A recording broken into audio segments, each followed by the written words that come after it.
A couple of pieces of, housekeeping before I get into the study proper. The first one, I stepped off the rostrum yesterday and said to my wife, "How was it?" I'm never quite sure. She said, "You're a bit shouty." So, my apologies. I will try to be a little more gentle and to caress your ears with my dulcet tones today.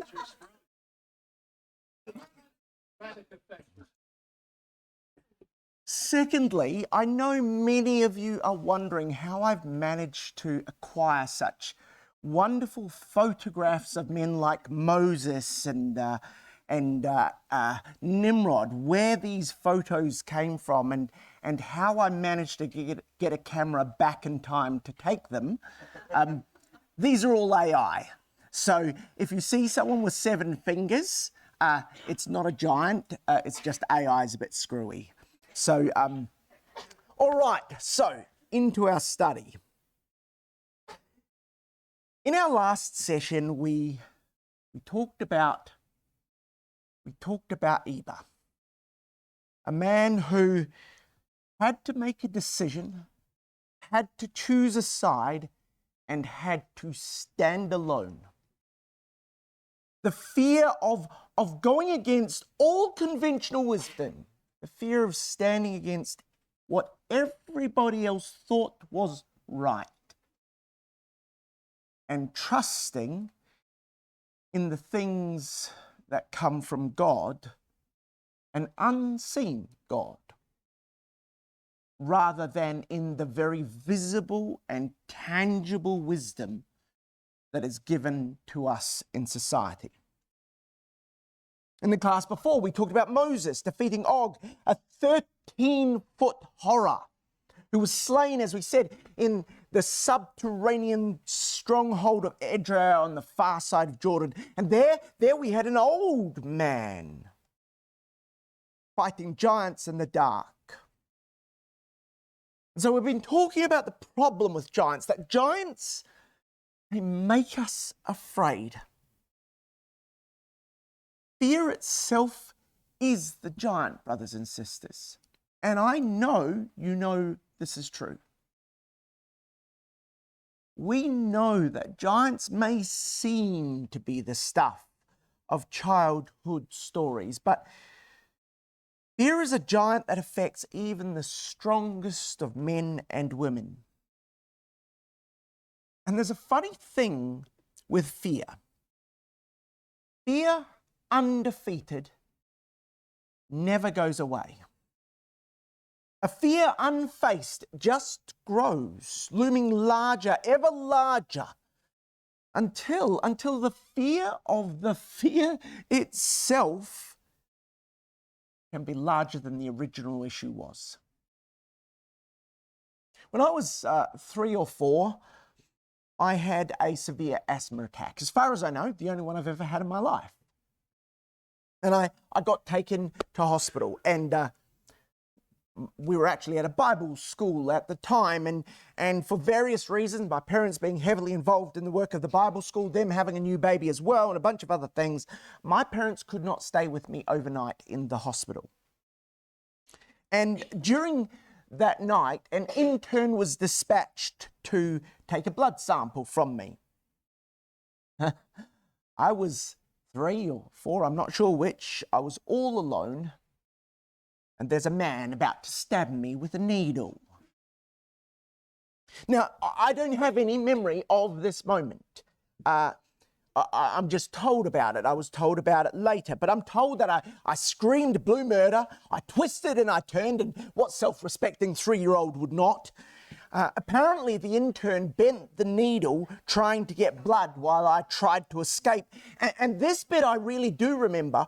I remember at one point I managed to break free of the nurse and the intern, and I remember running, sobbing down a darkened ward, desperately trying to find somewhere to hide from these people.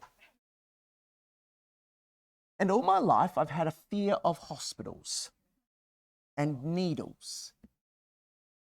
Now, my wife is a pediatric nurse, and so she has helped me overcome that fear of hospitals. I didn't have much choice in that, did I? But needles, I still almost pass out every single time. But here's the funny thing. I'm now more afraid of my fear of needles than of the needle itself. And you see, the giants of our youth, they leave scars. The fear of loneliness or of awkwardness, the fear of being perceived as different, or those times when you felt you were an outcast. The fear of being thought foolish or of being incompetent. The fear of not being able to do things as well as others. The fear of rejection. And this morning we want to look at a man who saw giants. He saw giants, and from that very moment, he made facing them, facing those giants, facing a whole nation's fear and defeating it, he made this the engine room of his life, the driving force behind an exemplary life of patient endurance. And in our story today, there is something for those younger in faith and for those who have been walking the road a while. For those who are younger in faith, this perhaps can serve as a bit of a starting point, or even a relaunching point, if you like. And for those of you who might want to comment about what you can do at 85, well, here there is an appeal to not give up that struggle, but to continue on till he come. We're first introduced to Caleb, if you'd be so kind to come here with me, in Numbers chapter 13, a chapter we've already looked at. Numbers 13. Here's where we first meet this man in the record. And we're introduced to him as a ruler in Judah in Numbers 13, verse 6. This is the selection of the spies, and of the tribe of Judah, Caleb, the son of Jephunneh. He's one of Judah's leaders. Clearly, he's very well known. He's someone who stands head and shoulders above others. And when you were selecting someone for an activity that would take considerable strength, considerable wisdom, considerable prowess, perhaps the ability to fight and to think on your feet, Caleb was who they selected from the whole tribe of Judah as a spy. And we recall from our session a couple of days back how the spies traveled up the spine of the land, concealed amongst its barren peaks, until they reached the southern border of Syria. Verse 21, so they went up and then they searched the land from the wilderness of Zin unto Rehob as men came to Hamath. And then, presumably splitting into pairs, they traveled again, spying out the land. And as we noted last time, in this whole journey south, they only saw one city. That's all they saw. Just all of them. All of the spies, all 12 of them. 6 pairs heading all sorts of different directions. There was only one city they saw on their way back south. Hebron. The city of giants at the highest point of the land's mountain range. You reckon that's right? You think they only saw one city? Verse 29 gives us some idea of the territory that they covered. It says there that the Amalekites, they dwell in the land of the south, and the Hittites, the Jebusites, By the way, that's where Jerusalem is. And the Amorites, they all dwell in the mountains. We saw the Canaanites, they dwell down by the sea and by the coast of Jordan. We've been everywhere, they said. They visit the whole land on a 6-week mission. And yet somehow they only saw one city and one brook. That can't be what happened, can it? And of course it's not. Because in verse 28, they talk of cities that are walled, don't they? Cities, plural. They saw many cities. But you see, of all of the spies, only 2 are destined to live long enough to contribute to Moses' record, to point out to Moses where they had been and what they had seen.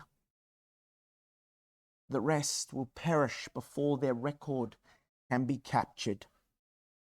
And so the events of chapter 22, verse 22 and 23, where they see Hebron and the brook Eshcol, are in fact the record of Caleb and Joshua's survey. And even they, I think, saw more than 2 places. But you see, I think for them, and certainly for Caleb, there were only 2 places that mattered. Eshcol. Eshcol, that place that was named for that cluster of grapes that they found there. And yet there's something interesting even here, because you see, the word that's used for this cluster of grapes is not the word that any Jew would choose for grapes. Hebrew is a little bit like, I'm told, some Inuit languages, I'm told they have many, many words for snow. Hebrew has many, many words for grapes. There's the enab, just grapes. Sorek, real good grapes. Peret, a single grape berry. There's bosaw and besaw. None of these are the word that is used here.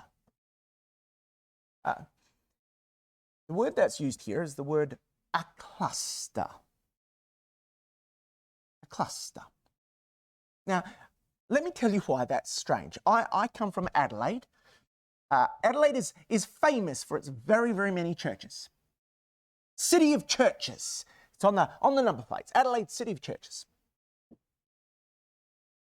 Going to a place and using a word like Eshcol, a cluster, to describe a place that had many, many grapes would be like a little bit like going to Adelaide and saying, "Welcome to Adelaide. Welcome to many. Proud home of lots." Without telling you what. The word that's used is just the word cluster. It doesn't actually even describe a cluster of grapes. It's just the word cluster. It's like just saying, "Oh, welcome to many." It's kind of a really strange thing to call a place. It's non-descriptive, isn't it? And you see, the name these spies chose, because I don't imagine there was a street sign there for them to sort of remember and note down in their maps. The names that these spies chose to give to this location tells us what was on their mind. Eshcol, the Gentile believer in Abraham's army, was what was on their mind. The brother of Mamre, in whose fields, the fields of Mamre, Hebron lay. That's what they were thinking about. It wasn't so much about the grapes as about the connection of thought that led all the way back to those events where Eshcol, the Amorite, broke bread with the possessor of the covenant. So why did Eshcol, the Gentile, and Hebron matter so much to Caleb that even though he toured the whole land, this was all that he could remember. This was all that he saw. And yes, by the way, I do think this was Caleb's train of thought that focused on Eshcol and Hebron, and hopefully by our end you'll agree with me. Well, to answer why Eshcol and this idea connecting with Hebron and the Confederates with Abraham mattered so much, we need to know a little bit more about Caleb himself. Because, you see, Caleb's a little bit of an enigma in the record.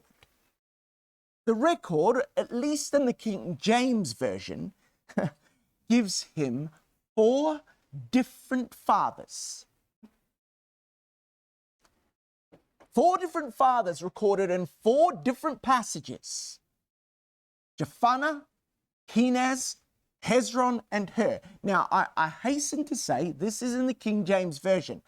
There may well be corrections for one of these in some of the versions that you have.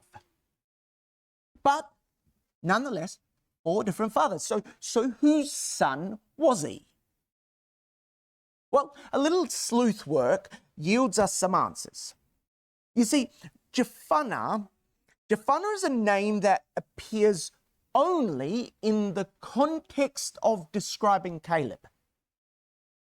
It doesn't, in fact, appear in any family tree of Judah. To all intents and purposes, Jephunneh was a man without any father in Israel. There's no predecessor. You can't see anywhere where it says Jephunneh the son of. Wherever he is mentioned, is simply Jephunneh, who was the father of Caleb, without any other history. On the other hand, Caleb is described as the son of Hezron. Now, Hezron, as we know, was the grandson of Judah. We're told that in the book of Chronicles. So here we've got Caleb, who is the son of Jephunneh in one record, and Caleb, who is the son of Hezron.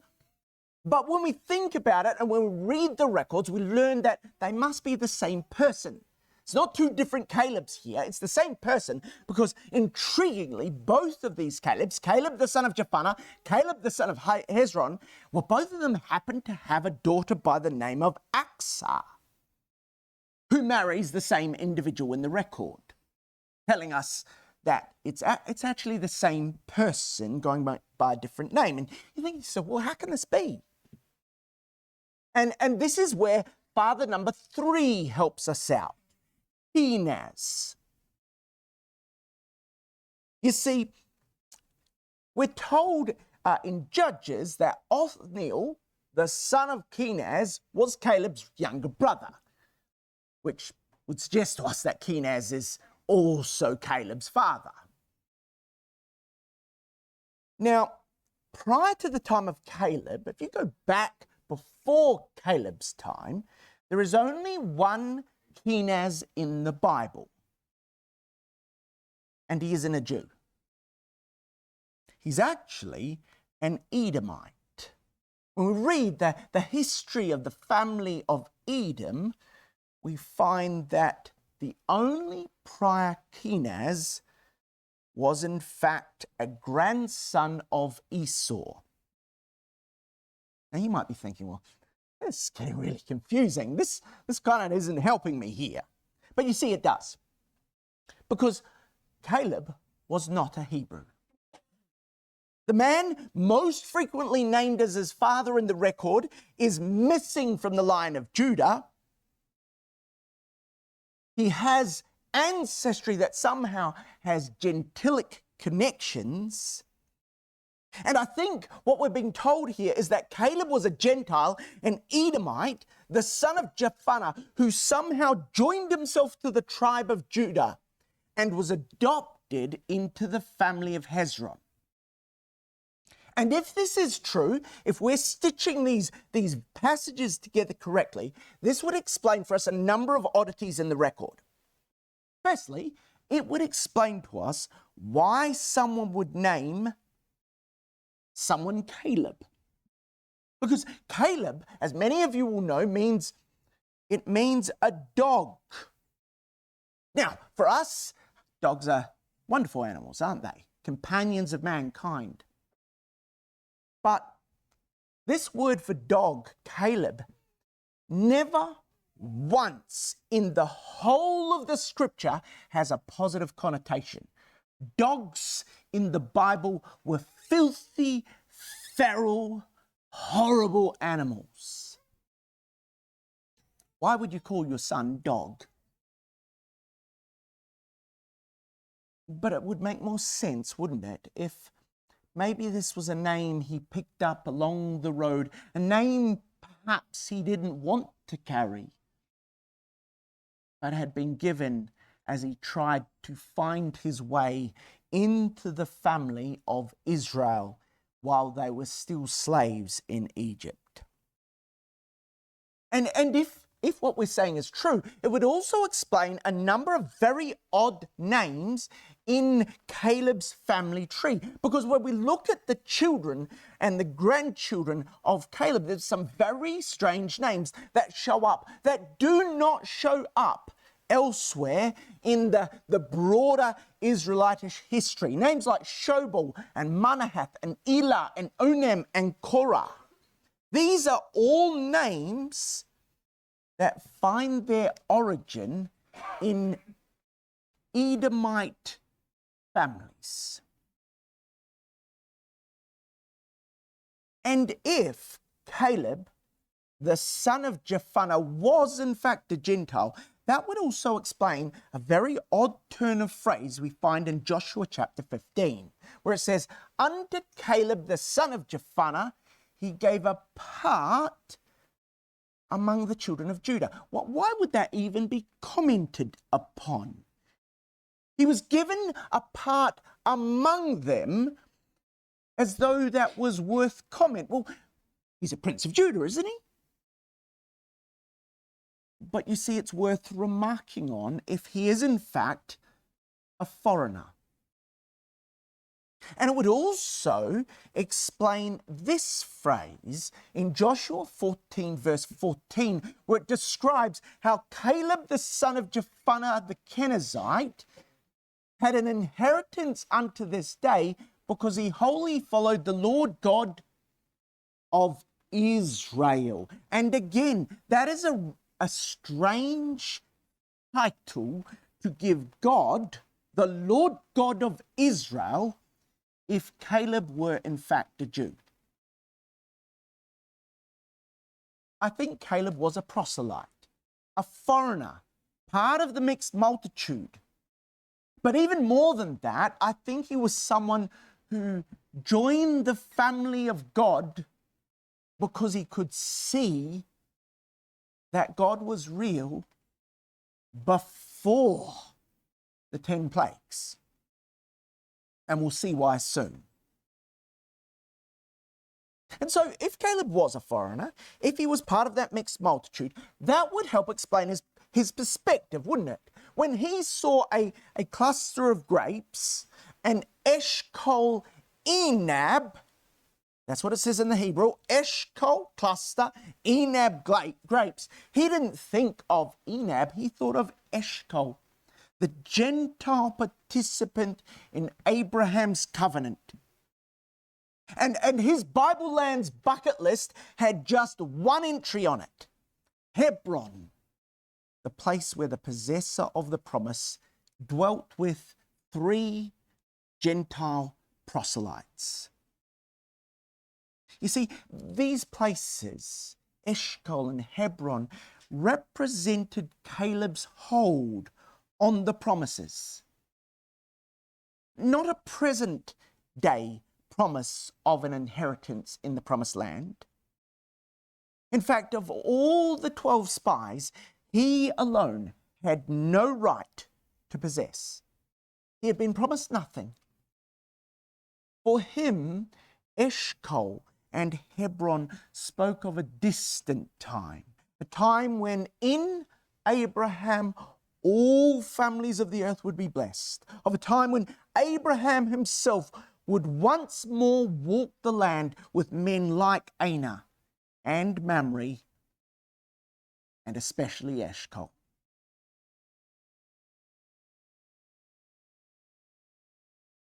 Now, when you think about it, that a proselyte could be a leader in Judah says a lot about Judah as a tribe.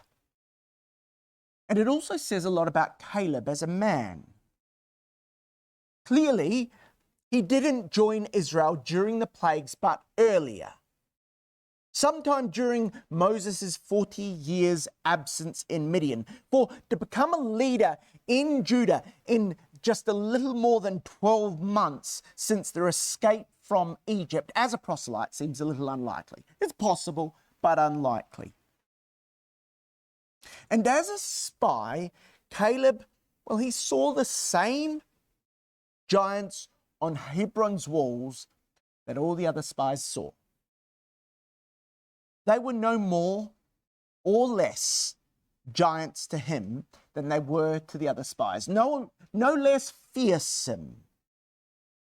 But unlike the spies, the wonders of the 10 empire-crushing plagues, the wonder of the Red Sea crossing, the wonder of the fire of Sinai and the pillar of cloud that dwarfed giants, continued to dwarf giants in his mind.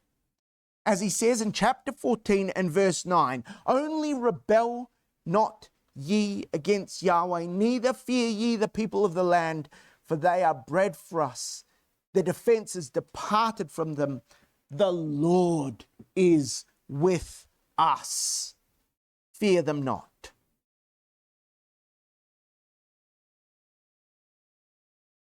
He didn't see giants as any smaller than other people did. No, the only difference was he saw God as bigger.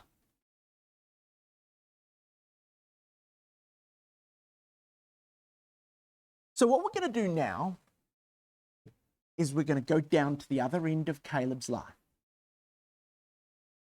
We've captured Caleb as he looks up at Hebron's walls and sees those giants. And then there's a vacant period, if you like. And we're going to go quickly past that period of the wilderness wanderings down some 45 years to the other end of Caleb's life. I want you to start churning up, if you would, Joshua chapter 14. We want to look at his recollection of his first sighting of Hebron, but now from the vantage point of 45 years later in Joshua 14, our reading this morning. 45 years have now elapsed since his first sight of that city. 45 years of faithful service. And I want you to imagine, as we turn this passage up, what those 45 years meant for Caleb. It meant 38 years of nursing a nation condemned by God to die in the wilderness. It meant 38 years of imprisonment in a terrible and awful wilderness, as Moses said, when he already had his entry pass to the land, signed by God. God had already said, Caleb, you're going in. And for 38 years, he had to keep that entry pass in his back pocket and wander with a God-forsaken nation. 38 years of caring for an ecclesia condemned by God. Oh yes, a holy nation, a royal nation of priests, but condemned by God, their lives cut short. They were falling like leaves in the cold autumn wind. They were dying while Caleb looked on, and every day 3 or 4 funerals of brothers and sisters he had spent years with. And then, after that, 7 years of frenetic warfare, supporting Joshua's campaigns in the land. 7 years in which, by the way, there was no one his own age. He was the second oldest warrior in the nation. That's got to make you feel your age. And so we have to ask, what drove Caleb on? Well, verse 7. 40 years old was I when Moses, the servant of Yahweh, sent me from Kadesh Barnea to espy out the land. And I brought him word again as it was in mine own heart. Nevertheless, my brethren that went up with me made the heart of the people to melt. But I wholly followed Yahweh, my God. And Moses sware on that day, saying, surely the land wherein your feet have trodden shall be thine inheritance and thy children's forever, because you have wholly followed Yahweh my God. And now, behold, Yahweh hath kept me alive, as he said, these 45 years, even since Yahweh spake this word unto Moses, while the children of Israel wandered in the wilderness. And now, lo, I am this day fourscore and 5 years old. What drove him on was an event that had happened 45 years earlier. Moses' promise. In verse 9, he recalls how 45 years ago he, a Gentile, had been promised an inheritance. Which inheritance? Well, where he had trodden, where your feet have trodden, he was told. And you see, Caleb took this very, very literally. Verse 12, now, give me this mountain, whereof Yahweh spoke of me in that day. Give me the mountain. Moses promised me the land that I trod on, and I trod on Hebron, on this mountain. So Hebron is mine. That's where I went, so I want that land. Very, very literal. And in taking this so very literally, and in heading to Hebron, Caleb was following a much older example.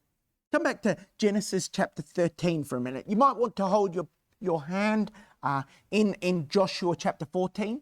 I don't mind which hand you use for that purpose, but I suggest your right hand may make it easier. Joshua 14, you're holding your hand in that, and we're going back to Genesis chapter 13 briefly. Here's the older example that Caleb was following in focusing as he did on Hebron. Genesis 13, verse 14. And the Lord said unto Abraham, after that Lot was separated from him, lift up now your eyes and look from the place where you are, northward, southward, eastward, westward, for all the land which you see, to thee will I give it, and to your seed forever. And I will make your seed as the dust of the earth, so that if a man can number the dust of the earth, then shall your seed be numbered. Arise, walk through the land in the length of it and the breadth of it, for I will give it to you. Walk in the land, he was told. That's the land I'll give you. The land you walk in, I will give it to you. And so what does Abraham do? Well, what does he immediately do? Verse 18, then Abram removed his tent and came and dwelt in the plain of Mamre, which is in Hebron. And in Joshua 14, verse 12, which we're just looking at, Caleb demands the mountain of the Lord that God had spoken of. Moses never said, I will give you the mountain of Hebron. He said, I will give you the land you tread on. And he said, well, I went and trod on Hebron. I did it deliberately. That's where I went, Hebron. And he's following the example of Moses, who was told to walk the land and went straight to Hebron. In fact, you get a sense of this in verse 10. A sort of sense of importance and literality in the way that Caleb treats this promise.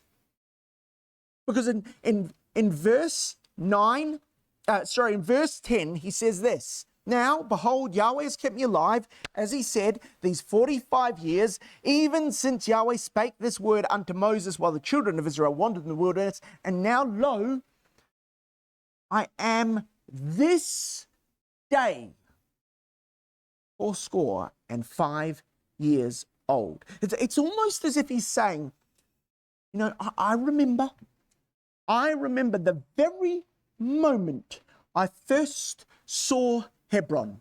It was 45 years ago today. Today is the anniversary. I'll never forget that moment. It was something that stuck in his memory and drove him on. You know, fighting giants in your 30s and your 40s, that's one thing. Now, I don't know myself, but I suspect that fighting them in your 80s, I suspect that's something else altogether. Josh and Caleb here says, I was 40 when I started. I'm 85 now. And Caleb recognizes the challenge of fighting giants as an older person.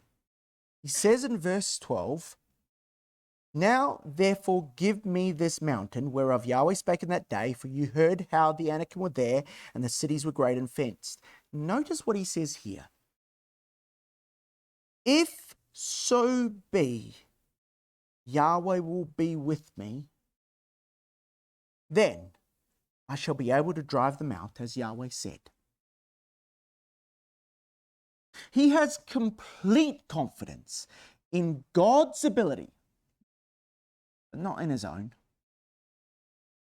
There's no bravado, there's no self-confidence here.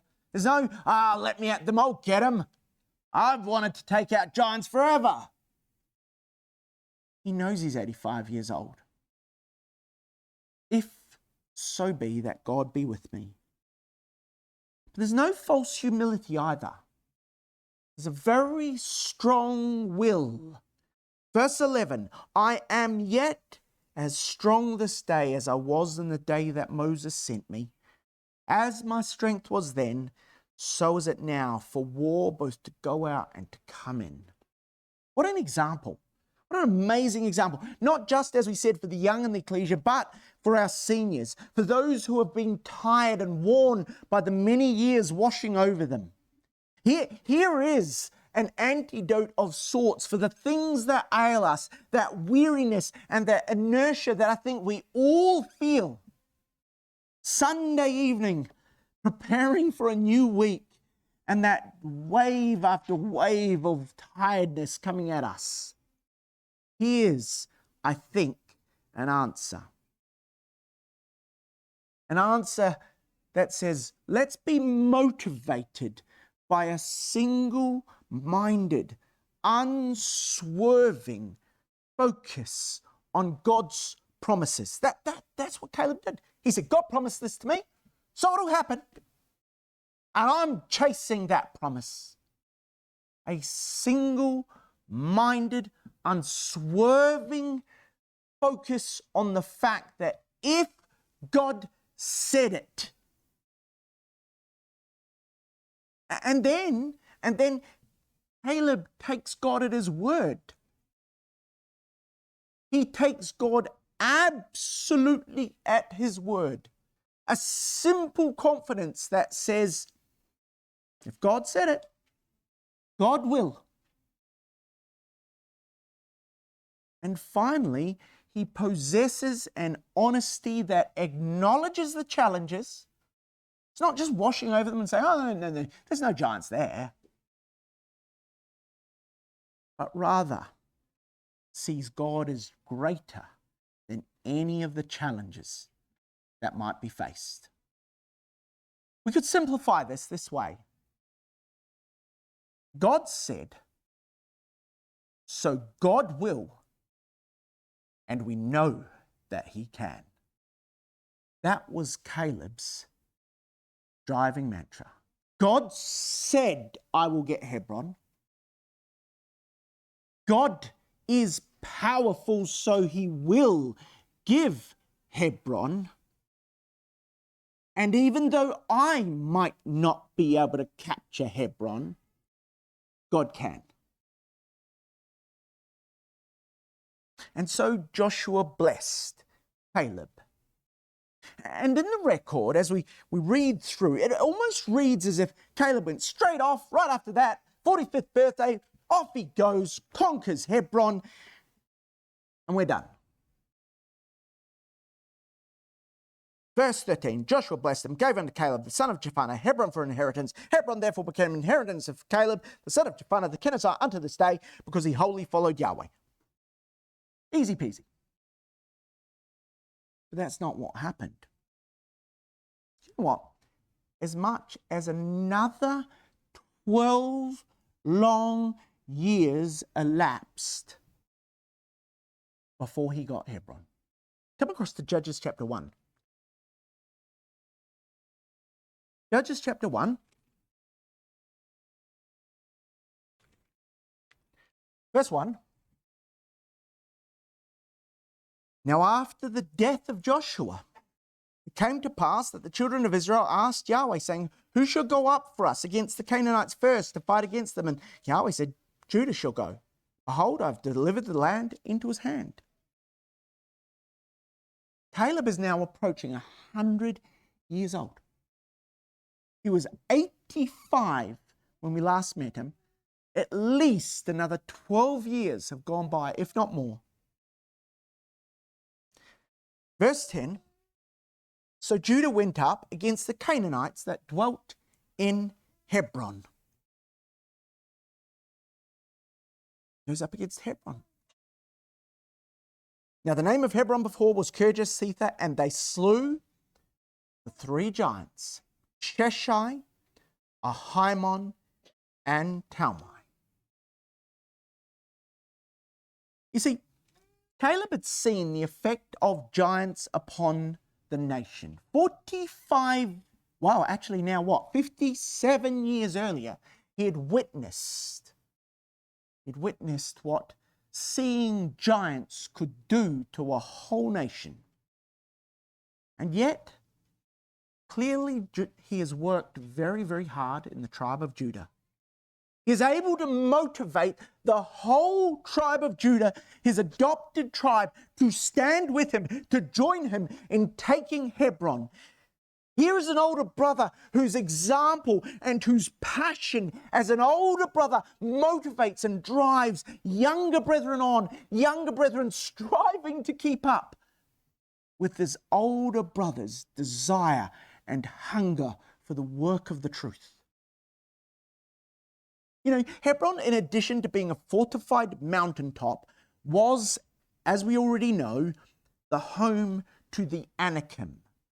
The name Anakim could mean long-necked, so maybe it's a bit of a tall joke, or it could mean to choke or to strangle. But either way, the three Anakim of Hebron were fearsome. In fact, as we already know, the Anakim had become a proverb. People would say, who can stand against the children of Anak? No, nobody fights an Anakim. You'd have to be stupid to take on an Anakim. See an Anakim? Just cross the road and hope they're going to a different shop.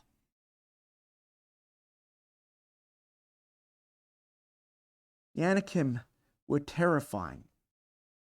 And we don't know how big these particular Anakim were. We're not actually told the size of these particular Anakim at all. But we do have a lower bound for a giant. We know how small, if you like, a just very tall person was in the Bible. Because in 1st of Chronicles chapter 11 and verse 23, we have a description of someone who was big, but not a giant. Here's a man who was of great stature, and we're told he was 5 cubits high. Note this man, not a giant, simply a man of size. Really, really big guy. In our world, it'd probably be what? A basketballer? 5 cubits. Here we are again, a table of all the different cubits I could find, and 2.5 meters. 8+ feet. So again, for scale, let me see if I can show you how tall that is. That's about that high. Ooh. Well done. Got it. Let there be. Do we need the light? You do need the light? No. Okay. So, about where I tapped. You do? I can put it on again. I'm sure I can. Look at that. Let there be light. So, taller than I can jump. About 8 feet. So, yeah, a very tall basketballer, not a giant. So I would say, at a minimum, we can say that the Anakim, if 8 cubits is big but not a giant, that's the lower bound, right? At a minimum, they would have been 9 feet tall. Caleb spent half a lifetime preparing, obsessing, planning for this battle. I want you to notice what happens when the day finally arrives. Here it is, verse 10.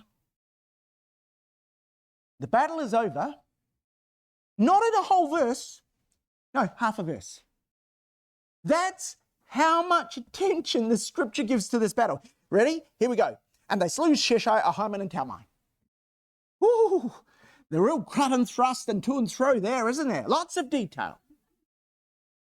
You know, there is more detail, more text spent in this chapter on the battle for a city called Bezok, a city that occurs only in this chapter and one other place in the whole of the Bible, than on these giant infested walls in the defeat of Hebron. That seems like a massive anticlimax, doesn't it? You think, wow, he spent his whole life on that, and he gets half a verse. Surely there was space to say, and Caleb drew his sword and removed their head in one swift blow. But no.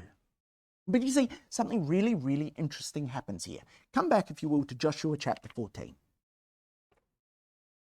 Joshua 14 and verse 14. Hebron, it says, therefore became the inheritance of Caleb the son of Jephunneh the Kenizzite this day, because that he wholly followed Yahweh, God of Israel. Okay, so here's the battle, and in many ways it's even more anticlimactic than in Judges. Almost as if the Anakim hadn't even been there. We went to Hebron. Unfortunately, they were on holidays. We missed them. We left them a note. Right? It's almost as if Hebron just became Caleb's. Walked in, it was his. But look at what happens in verse 15. And the name of Hebron before was Kirjath Arba, which Arba was a great man among the Anakims, and the land had rest from war. The land had rest. Now we know that this period holds a very special significance in Scripture. Hebrews chapter 4 refers to this point in time, and it tells us that that period of rest served as a powerful type of the arrival of the kingdom. Rest spoke typically of the kingdom. And yes, an imperfect type. There must be another day later on, yes. But it was a symbol of the arrival of the kingdom of God, a taste of God's kingdom. God's people at peace in the promised land. When did that arrive? When did they get that taste of the kingdom? As soon as the nation faced the giants. As soon as we face those fears with God at our side. You think, oh, that seems a little bit of a stretch. Come back to Joshua 11 now. Now, this is a parallel record. Joshua is giving us multiple runs through his conquest. And in Joshua 11, verse 23, here's what it says. So Joshua took the whole land according to all that Yahweh had said to Moses, and Joshua gave it for an inheritance unto Israel, according to their divisions by their tribes, and the land rested from war. So what was it that marked conquest's end and the beginning of that rest? Look at the verse before. There was none of the Anakim left in the land of the children of Israel. Here is the summary of Joshua's conquests, the absolute high point, the pinnacle of all his battles and all his wars. No more giants. And Caleb's life is bookended by giants for us. He enters the record staring up at Hebron's battlements and the sons of Anak astride upon them, and he leaves it standing within Hebron, a Hebron that is now free of giants. And it's funny, isn't it, brothers and sisters, how the fears that we have in our youth leave scars. The fear of loneliness, of not being able to do what others do. The fear of being different and a Gentile among Jews. The fear of being thought foolish, the fear of rejection or of friendlessness. We face these in our youth, and then again, I think, as we age, as we find ourselves the oldest warriors in our ecclesia, the oldest still standing. But Caleb faced this head on. He recognized that fear and he attacked. And no wonder God spoke the words of Numbers 14, verse 24. Let's flick back there. And I know we're short on time. I'm moving it up as fast as I can. Numbers 14, 24. No wonder God spoke these words when he said in Numbers 14, verse 24, but my servant Caleb, because he had another spirit with him and hath followed me fully, him will I bring into the land whereinto he possess it, and his seed shall possess it. Truly, says God, he had another spirit. Truly, he followed God fully. And we said earlier that Caleb's name meant dog, and it does. And yet, like so many Hebrew words, so many Hebrew names, it can be sliced differently. Because, well, Caleb is made of two Hebrew words, koleb, which means wholehearted. A big-hearted servant of God. And when all the world swayed in the wind, he stood firm. When everybody else saw giants and only giants, he saw giants and something more. Back to Joshua 14, last passage we'll turn to this morning. Not last passage we'll look at, but last passage we'll turn to. Joshua 14. Verse 7, where he says this. 40 years old was I when Moses, the servant of Yahweh, sent me to Kadesh Barnea to espy out the land. And I brought him word again as it was in my heart. He brought word again as it was in his heart. You see, the other 10, they reported on what they saw on the sight of their eyes, whereas grasshoppers before them. But Caleb told what was in his heart. He said, this is a very, very good land. It was a very, very good land. But you see, Caleb was seeing more, wasn't he? He saw a Gentile standing side by side with the first Hebrew, a breaker of bread with a Gentile. He saw a land in which the rivers ran with milk and with honey. He saw a mountain rising above all the rest. And here's what he saw. He saw himself in it. Without a vision, the people perish, and for 38 long years and more, they did. But he had a vision deep in his heart. He knew there were giants to defeat. He knew there was the valley of the Rephaim to traverse before glory. And he faced a whole nation's fear, and he defeated it in his old age. And it wasn't even his nation. And because of this, because he wholly faced Israel's God, because he wholly followed Israel's God, because he was driven by a vision in his heart, because he was Caleb, wholehearted in his pursuit of the promise given to Abraham at Hebron. Hebron, the home of the covenant, would become his.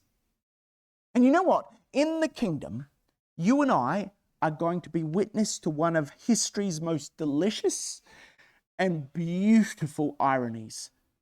We're going to see the most wonderful and unusual thing. Because you see, when Abraham emerges from his long tomb in the cave of Machpelah, on Hebron's eastern slopes, he will discover that as God had promised, the land that he trod will be his. But his mountain, the mountain in which he received that very promise, the very place in which he will be standing at the time, he will discover that that mountain belongs to a Kenizzite. To Caleb, the wholehearted servant of the Lord. And I'm sure that when Abraham discovers that a Kenizzite owns his mountain, he'll be absolutely overjoyed.